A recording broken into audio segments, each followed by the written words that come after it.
you mentioned my Goggins poster here. And Yeah. so just to read it, you're in danger of living a life so comfortable and soft that you will die without ever realizing your true potential. Stay hard. And that's kind of what they're talking about. It's when you do start making, enough money to pay the bills and it starts to get a little comfortable. They say that's kind of the death of ambition. It's when someone's really struggling, it's like, well, I know I need to get out of here, but it's when what it's like the golden handcuffs or whatever they call it. Yeah, it shows you how hungry you are. I have a really interesting story about Goggins. So I was living in Nashville for almost 5 years. I moved back home about 2 years ago now, and I was living in this area that was called Antioch, Tennessee, and it was really close to this other town called Brentwood. And I had this routine when I woke up in the morning. I would drive to my favorite coffee shop. I'd go and grab my coffee, get a little bit of work done, start my day. And every time that I would go to this coffee shop, I would see this ripped dude, no shirt on, with shorts, jogging in the morning every day. I'm like, who is this? This guy is a beast. Like, he would inspire the hell out of me, because every day I'd go for the coffee. Every day I would see this guy running, right? Just looking like a beast. I'm like, this guy's a warrior. Several months, that went for maybe a month or two that I would see this guy every day. And then he was just gone.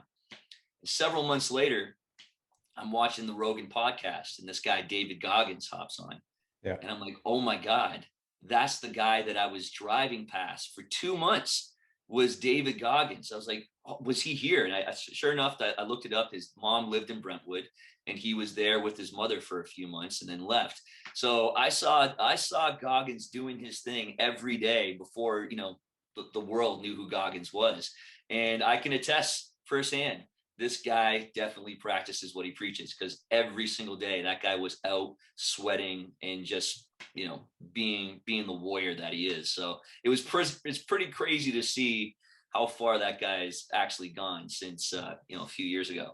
Yeah, he literally walks the walk, which is awesome. Oh, His book Can't Hurt Me is amazing. yeah. I don't know if you've Yeah, had I a read chance it. to pick that up. Yeah.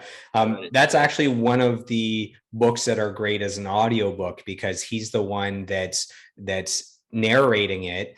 And Mm. he right off the bat says, okay, this isn't going to be a normal audiobook. He adds in a bunch of stuff, and there's someone interviewing him like while he's reading the book, and you just get more than the book itself, and you can feel like the pain in his voice, you can feel the passion, all the different parts.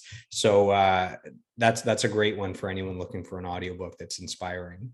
Yeah, I read the book. I've heard a lot about the audiobook. I have to check that out though.